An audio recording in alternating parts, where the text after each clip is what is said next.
Against এ case, এটা তো খুব কঠিন।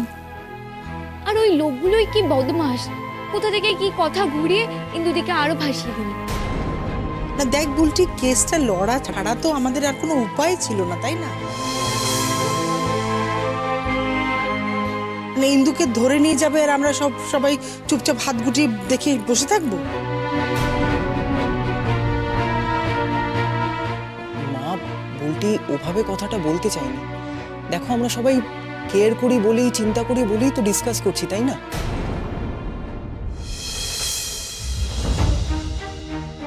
আর বুলটিও তো আমাদের ফ্যামিলি মেম্বার। আর হ্যাঁ, এটাও কিন্তু সত্যি যে ইন্দুর স্যারের কেসটার পর বুলটিই কিন্তু বলেছিল ইন্দু যাতে আর ওই একাডেমিতে না যায়। হ্যাঁ, তখন আমরা ওর কথাটাকে সাপোর্ট করিনি, কিন্তু এখন আমার মনে হচ্ছে ওটাই বেস্ট ডিসিশন। সে ঠিক আছে অপু, বুলটি হয়তো ইন্দুর ভালোর জন্যই বলছে, কিন্তু ইন্দুকে তো ফাঁসানো হয়েছে, ওর সঙ্গে যা হয়েছে সেটা তো অন্যায় হয়েছে। অন্য কোথাও গেলেও যে এমনটা হতো না এটা তো কেউ বলতে পারে না, তাই না? আমি জানি মা, কিন্তু ওই একাডেমিতেই তো ইন্দুদির শত্রুরা রয়েছে, সেটা তো আমাদের জানতে বাকি ছিল না, সেটা তো আমরা জানতাম। তাই তো আমি বলেছিলাম ইন্দুদি যেন ওখানের পা না রাখে।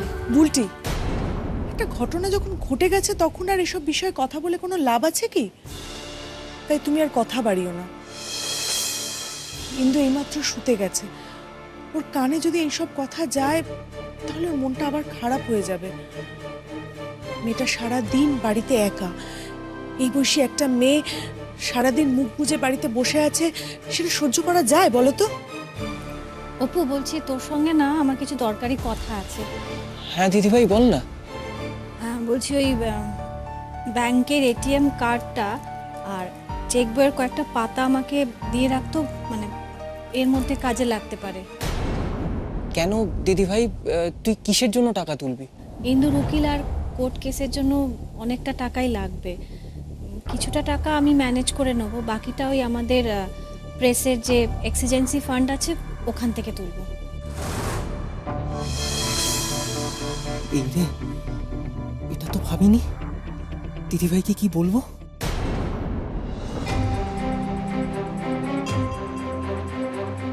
দিদি ভাই, এক্সিজেন্সি ফান্ডটা তো বিজনেসের এক্সিজেন্সির জন্য রাখা, তাই না? আমি জানি বুলটি, কয়েক মাস তো এই প্রেসের ব্যবসাটা আমিও দেখেছি, কিন্তু এখন না ইন্দুর জন্য এই টাকাটা দরকার। আচ্ছা আচ্ছা ঠিক আছে, আমি বলছি কি তোরা একটু শান্ত হয়ে বসে কথাটা বল না। আসলে ইন্দু তো এক্ষুনি ঘুমিয়েছে আর নন্দারও শরীরটা ভালো নেই, ওদের কানে গেলে ব্যাপারটা ভালো হবে না, তোরা বসে কথা বল। বুঝেছি। শোন বুলটি, এই ফান্ডটা বেসিক্যালি হলো প্রফিট পার্সেন্টেজ আর রেমিউনারেশন। আর এই ফান্ডটা না বাবা তৈরি করেছিল।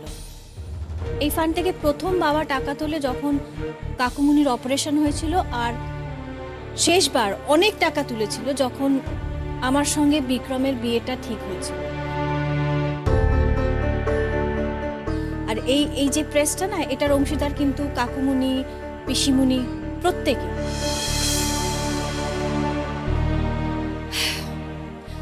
এই এক বছরে আমরা সবাই কিছু কিছু টাকা এই ফান্ডটাতে জমা করেছি। তাই এই ফান্ডটা থেকে আমি চাইছিলাম যে ইন্দুর কোর্ট কেসে যত খরচা আছে সেটা যদি একটু তুলতে পারি। আই এম সরি দিদিভাই, আমি ওই টাকায় হাত দিতে পারবো না।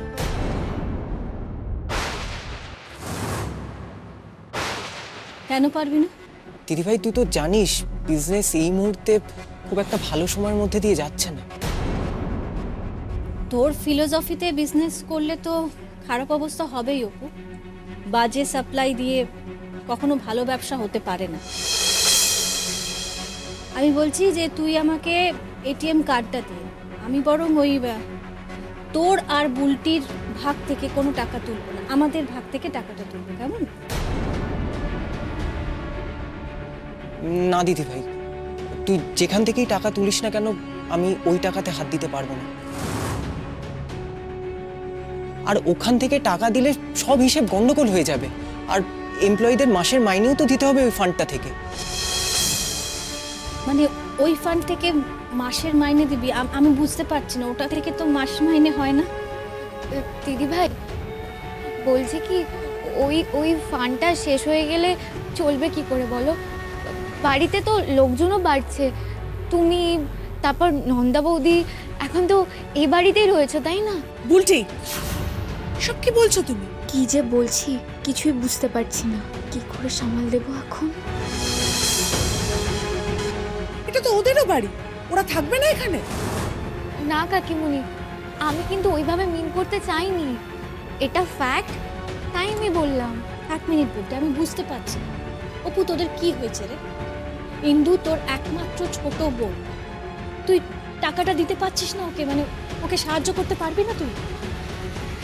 দিদিভাই, টাকা এখন বের করা যাবে না, সত্যি অসুবিধে আছে। না হলে কি এতবার বলতে হতো বল? আচ্ছা ছেড়ে দে না, ও যখন দিতে চাইছে না তখন তুই বা এত জোর করছিস কেন? ছেড়ে দে। আমি একটা কাজ করি মা, আমি নির্মল দাকে ডেকে পাঠাই আর অ্যাকাউন্টসের খাতাটা নিয়ে আসতে বলি। আমি একটু দেখি কোথায় কি সমস্যা হচ্ছে। সেরকম হলে আমি আবার প্রেসে রেগুলারলি যাব। প্রেসটা তো আমাদের তো ভালো করে সেটাকে চালাতে হবে। না না, একেবারে না, তোকে এখন এই প্রেস টেস্ট নিয়ে মাথা ঘামাতে হবে না। একই মাথার উপরে এত কিছু তোর চাপ, এখন এইসব নিয়ে ভাবিস না। ও যেমন চালাচ্ছে ওকে চালাতে দে না, ছেড়ে দে। আমি তোকে বলি কি, তুই একটু নিজের দিকে মন দে না মা। আর তোর যদি টাকার দরকার হয় আমাকে বল, আমার যা গয়না আছে সেগুলো আমি তোকে দিয়ে দিচ্ছি, সেগুলো দিয়ে তুই টাকা জোগাড় কর। থাক মা, কাউকে কিচ্ছু করতে হবে না। ইন্দুর জন্য যা করার আমি করব। এখন তো মনে হচ্ছে ইন্দুর জন্য সব জ্বালা আমার, আর কারণ নয়।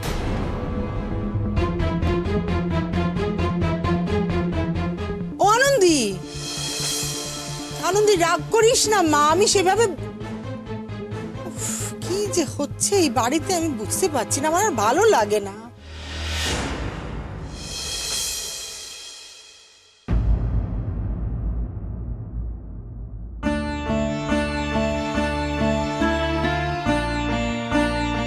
কি হয়েছে? হ্যাঁ, ম্যাডামের মুড অফ? কি হয়েছে রে, বল না। এই একদম বাড়াবাড়ি নয়। ডক্টর কি বলেছে? মুভমেন্টস কয়েকদিন রেস্ট্রিক্টেড রাখতে। কি দরকার বল? কিচ্ছু লাগবে না আমার, সারাক্ষণ তো খালি রেস্টই করে যাচ্ছি, আর ভালো লাগছে। এনিওয়ে তুই বরং বল, তোর কিছু লাগলে আমি হেল্প করে দিই। মাথা খারাপ হয়ে গেছে, তুই আমাকে হেল্প করবি? আমার হেল্প লাগবে না, তুই চুপ করে বসে থাক। বাড়িতে এত বড় একটা বিপদ, আর আমি কি করছি? সারাদিন বসে বসেই জীবনটা কাটিয়ে দিচ্ছি, তোকে হুকুম করে যাচ্ছি এটা এনে দে ওটা করে দে। দিদি, আমার আর ভালো লাগছে না এইভাবে। তুই প্লিজ বল আমি কিভাবে তোকে হেল্প করতে পারি। আমি তোকে হেল্প করতে চাই দিদি, আর সত্যি বলছি এখন আমি অনেকটা বেটার আছি। কোনো হেল্প করতে হবে না, এই যে তুই আমার পাশে আছিস এটাই আমার কাছে বড় হেল্প। দিদি প্লিজ প্লিজ এইভাবে জোর করে হাসিস না। আমি সবটা জানি, আমি সব জানি বাড়িতে কি হচ্ছে আর অপু কি বলেছে। এই বিপদের দিনে যদি নিজের মানুষরাই পাশে না দাঁড়ায় তো। আমি বলছি কি, এই আজে বাজে স্ট্রেসগুলো তোর জন্য একদম ভালো না, তুই এগুলো একদম নিবিই না। এই সব কিছু মিটে যা, আমি ভাবছি যে ইন্দুকে আবার খেলতে পারবো, আর তোকে নিয়ে এই কাছে পিঠে কোথাও একটা ঘুরে আসবো, তাহলে তোর মাইন্ডটাও ফ্রেশ হয়ে যাবে। আর তোর? আমার আমার আবার কি? কেন, তোর চেঞ্জের দরকার নেই তাই তো? তোর মাইন্ড ফ্রেশ হওয়ার দরকার নেই মানে? আমাদের সবার জন্য তোর ব্যক্তিগত জীবনটা একদম এলোমেলো হয়ে গেছে। তুই আর অনুভবদা, তোদের সংসারটা তো। দেখ না, আমার আর অনুভবের সংসারে কিচ্ছু হয়। আমার আর অনুভবের সংসারের আগে তোরা কিন্তু আমার জীবনে এসেছিস, তাই তোরা আমার কাছে খুব ইম্পর্টেন্ট। দেখ, তোদের আমি বকা দেব, আবার আদরও করব। তোরা আমাকে যা মনে হয় বলতেই পারিস,